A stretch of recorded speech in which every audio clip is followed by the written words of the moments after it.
Umalingaw-ngaw ang putok ng baril dyan sa gusali ng Junior High School ng Ateneo de Zamboanga University matapos ang pamamaril sa loob mismo ng paaralan kaninang umaga. Dalawang estudyante po ang nasawi, kabilang na po yung itinuturang shooter o yung suspect sa insidente, habang 6 na individual naman ang sugatan sa inisyal po na investigasyon. Agad namang humarap sa mamamahayag ang pamunuan ng naturang universidad na nagpahayag ng kanilang kalungkutan sa nangyaring malagim na krimen. Kunin natin ang live report ng ating pong Net25 News correspondent. Mata natin dyan sa lungsod ng Zamboanga, si Eli Dumabok. Eli, buenas tardes. Yes, Alex, Ali, buenas tardes sa Pilipinas. Nabulabog nga ng itong isang universidad dito sa may Sabana Tumaga sa Zamboanga City kaninang umaga. Ito'y matapos umalingaw-ngaw ang sunod-sunod na putok ng baril sa loob mismo ng kanilang junior high school campus sa nabanggit na lugar. Sumugod yung mga magulang kaninang umaga, kasama na rin yung mga responding mga pulis at mga kagawad ng media. Pero hindi napayagang makapasok kaagad sa loob ng university campus ang mga magulang at ang mga kagawad ng media. Tanging ang mga investigador at mga authority lamang ang pinapapasok muna sa loobang bahagi ng universidad. Kanina nagpahayag na ng sa mga kagawad ng media si Colonel Fidel Portaliza Jr., ang City Director ng Zamboanga City Police Office, na dapat maging kalmado lang muna yung mga magulang dahil nawala na umano yung banta ng pamamaril sa loob ng school campus. Pero ganun pa man, yung magulang ay nagpumilit pa rin na makapasok sa loob para masiguro ang kaligtasan ng kanilang mga anak habang nasa loob ng school campus. Ilang sandali ay pinayagan namang makapasok ang mga magulang. At habang ang mga kagawad ng media ay naiwan muna sa labas, pero nag-update naman ang pamunuan ng Zamboanga City Police Office kaugnay sa naturang insidente. Pero kailangan makapanayam natin yung isa sa kinatawan ng Zamboanga City Police Office. Kaya napayagan din tayo na mabigyan ng pagkakataon na makapanayam si Lieutenant Colonel Paul Andro Cortez. At nagpahayag nga siya na mayroong 2 namatay sa naturang school campus. Kasama nga dito ang shooter na nasa grade 8 pupil. Namatay rin yung pinaka-classmate nito na anak ng isang prominenteng negosyante dito sa lungsod ng Zamboanga. Ngayong hapon ay iniligin kaagad ang shooter. Nataranta ang mga magulang nang marinig ang balitang may isang grade 8 student na nagwala at namaril na mga kaklase sa 4th floor ng Ateneo de Zamboanga University Junior High School building sa may sitio Sabana, Barangay Tumaga, Zamboanga City, 7:50 ng umaga nitong araw ng Martes, Agosto 18.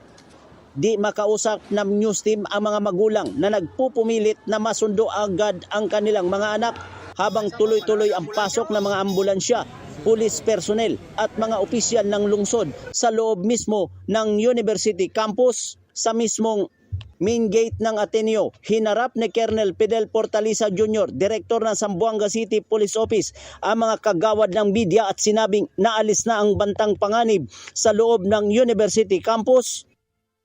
Zero threat na po tayo dito sa building ng Ateneo de Zamboanga, Tumaga Campus. At ngayon po ay magki-clearing na lang po tayo ng ilang mga areas dito sa pangyayari ng insidente. At yung mga nag-evacuate po na mga estudyante natin ay bibisitahin natin together with the school officers and mga medics po natin. Nilinaw ng PNP Zamboanga na may 2 namatay, kabilang ang grade 8 student na shooter na si Muhammad Nail Jalani. Napatay ni Jalani sa pamamaril ang classmate nitong si Patrick Dailanwi na anak ng isang prominenteng negosyante sa Zamboanga City. Create na rin po tayo ng incident command post, no, para at least doon mapag-usapan lahat, maplanuan kung ano pa yung mga dapat gawin. Pagpasok daw ni Jalani sa school, iniwan nito ang case ng dalang assault rifle sa ibabang bahagi ng hagdanan. Umakyat sa 4th floor sa room 404. Saka binaril si Patrick Dailanwi na naging dahilan sa pagkamatay ng bata. Pasigaw na bumaba sa 3rd floor ang shooter na si Muhammad Nail Jalani. Saka binaril umano ang sarili kaya ito ay namatay din. Kinumpirma pa ng news team ang mga pangalan sa 6 na umano'y natamaan din sa kasagsagan ng kaguluhan na mabilis namang naisugod sa pagamutan. Kinabahala naman ang pamunuan ng university ang pangyayari. Hindi po namin inanais na ito po ay hindi lang po maganap. No? Hindi po namin inanais ito na maulit pa sa ating mga paaralan, sa ating bayan. Iimbestigahan naman ng Zamboanga City Police Office para matukoy kung paano nakapasok si Jalani sa school campus na may dalang armas. Wala namang magulang ang nagpaunlak ng panayam sa news team. Sibak na sa pwesto bilang hepe ng custom police ang tatay ng shooter habang iniimbestigahan ng pamamaril. Alex, ngayong hapon ay ililibing kaagad ang itong namatay na shooter na si Jalani base sa kaugalian ng Islam. Yan ang update mula sa Zamboanga City, Ali and Alex. Eli, batid na ba ng PNP kung anong dahilan ng bakit niya binaril yung estudyante? Sa ngayon, Alex, wala pang ibinigay ang PNP na pinakadetalye kung ano ang ugat o nagtulak sa isang grade 8 student para gawin ang krimen sa loob ng nabanggit na universidad. Pero ang may mga kumakalat ngayon na tila dahil umano sa natanggap nilang award ay pinag-aawayan nila yon?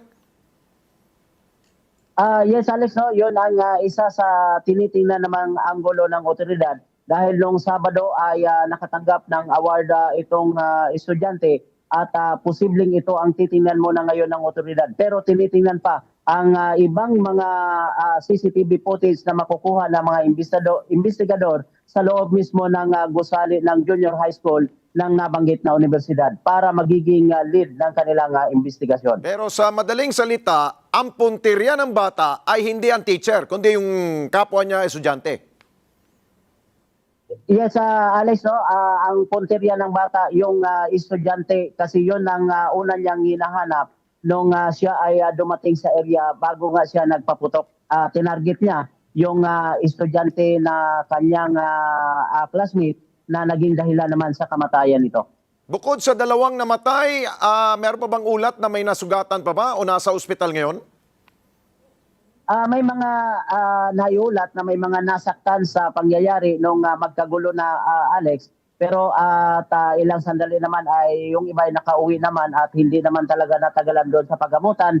Pero isinailalim sila sa itong medical attention naman dahil sa mga trauma na kanilang sinapit habang nasa loob sila ng campus nung magpaputok nga itong nabanggit na shooter. At Eli, dahil sa ipinalabas na pahayag ng universidad na sila ay nalulungkot sa pangyayaring ito, may nabanggit na rin ba sila na paano nakalusot ito?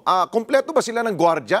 Dahil ito, isa tong pribadong paaralan, tiyak na maganda ang kanilang seguridad dyan. Yes, Alex, kanina habang nasa gate tayo ay kinausap natin yung ilang mga gwardya doon pero tumanggi na silang magpakuha ng video pero ang sabi nila, yung mga sasakyan o yung mga four wheels, yung mga SUV na may sticker ay hindi na nila tinitingnan sa labas dahil yun ang kanilang agreement na yung mga sasakyan kailangan may sticker para makapasok kaagad at hindi na matagalan doon mismo sa pinaka-entrance ng university. At doon na mismo sa may lobby, yung sa may lobby mismo ng building, doon na nila ibababa yung kanilang mga pasahero, yung mga estudyante na kanilang ihahatid sa nabanggit na university campus. Ayun, pero pagpasok ng estudyante, hindi nila tinitingnan kung anong dala nila. Dahil akala siguro ng mga gwardya, mga libro, notebook lamang ang dala ng bata. Kanina, Alex, pagbaba di umano nitong estudyante, yung shooter, sa kabilang lugar ito pumasok at yung kanyang bag ay iliwan niya doon sa pinakabungad ng rampa ng building at sa tingin niya hindi siya makikita kaagad ng mga security dahil may mga security naman dito sa main lobby at sa tingin niya hindi siya makakita kaya doon niya idinaan yung kanyang bagahe saka binuksan yung kanyang dalang bag at inilabas nga yung kanyang armas at hinay-hinay nga siyang umakyat papunta doon sa room 404 na nasa fourth floor ng building. Pakilinaw lang, yung pinagbabaan niya ng gamit niya, ano ito, walang gwardiya? Walang tao doon? Medyo nasa liblib siya, nasa gilid siya ng area. Doon niya binaba yung kanyang pinakabagahe ng gamit at sa tingin niya hindi siya masyadong mapapansin sa nasabing lugar. Ayun. Okay, dahil sa pangyayari dyan sa Ateneo, meron na bang anunsyo na may pasok ba sila bukas at patuloy pa rin ang operasyon na naturang paaralan?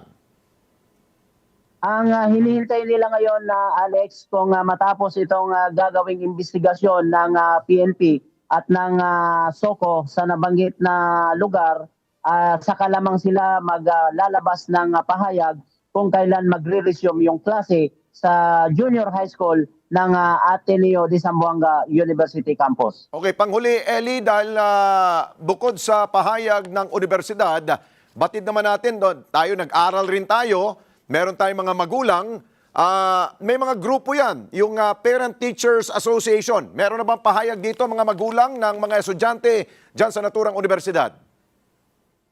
Sa ngayon, Alex, wala pang inilabas na pahayag yung Parents Teachers Association at tanging ang presidente lamang ng universidad ang nagpalabas ng statement kanina.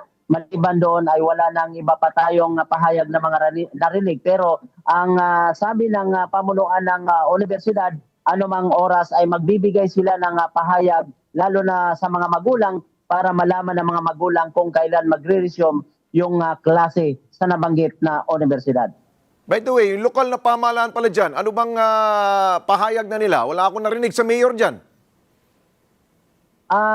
Si mayor natin ay nasa official travel, Alex, no? Nasa labas ng bansa. At ang OIC ngayon ay si Zamboanga City Vice Mayor Mambeng Climaco. At nandoon naman sila kanina sa area at medyo short lang yung kanyang mga message at bilang support na rin doon sa school president at maging doon sa PNP na ang sabi nga ay tutulong nga sila para talaga malutas sa lalong madaling panahon itong nangyaring problema ngayon o suliranin sa loob ng Ateneo de Zamboanga University Junior High School Campus. Okay, muchas gracias. Eli Dumabok, mata natin dyan po sa lungsod ng Zamboanga.